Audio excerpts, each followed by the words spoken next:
Le pas sûr est décidé dans une salle pleine et riche de la diversité culturelle du Gabon. Brice Clotaire Oligui Nguema a fait son entrée.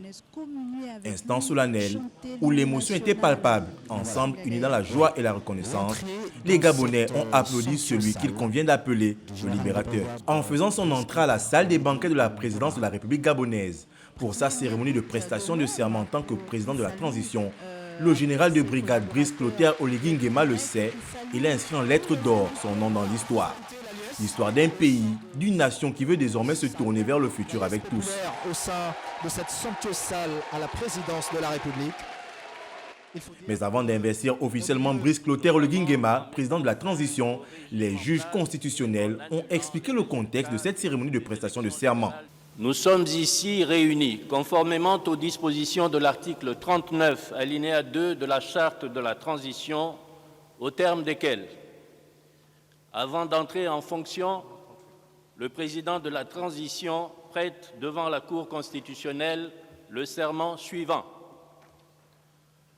Je jure devant le peuple gabonais de préserver en toute fidélité le régime républicain, de respecter et de faire respecter la Charte de la transition et la loi, de remplir mes fonctions dans l'intérêt supérieur du peuple, de préserver les acquis démocratiques, l'indépendance de la patrie et l'intégrité du territoire national.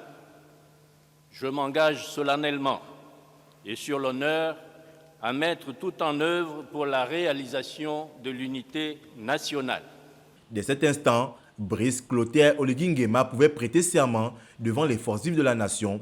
L'instant était chargé de symboles. Je jure devant Dieu et le peuple gabonais de préserver en toute fidélité le régime républicain, de respecter et de faire respecter la charte de la transition et la loi, de remplir mes fonctions dans l'intégrité supérieure du peuple,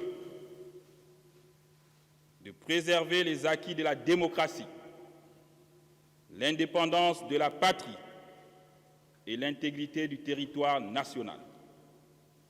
Je m'engage solennellement et sur l'honneur à tout mettre en œuvre pour la réalisation de l'unité nationale. Je le jure.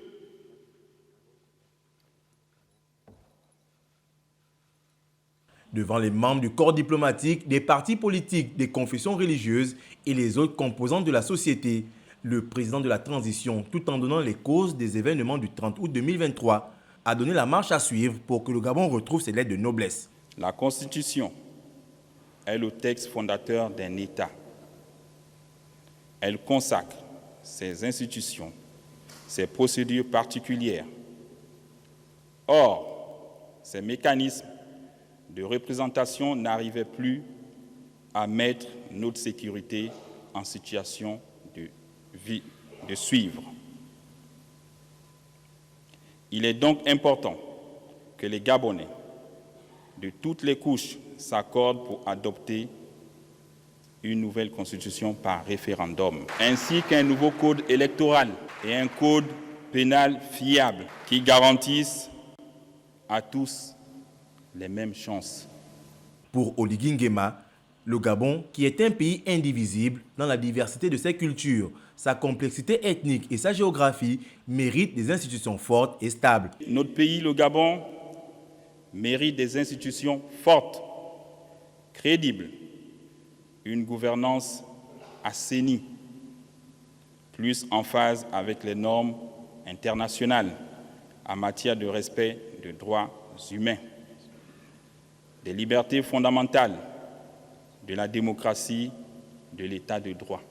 Le général Oligui Nguema a instruit le prochain gouvernement à réfléchir sur des mécanismes à mettre en place pour rétablir la bourse pour les élèves du secondaire, faciliter le retour au pays de tous les exilés politiques, amnistier les prisonniers d'opinion, financer l'économie nationale avec les partenaires locaux et les institutions financières locales, créer une synergie avec l'accompagnement des banques locales pour le paiement des pensions des retraites, réviser les conditions d'attribution de la nationalité gabonaise et réviser les lois du foncier en République gabonaise.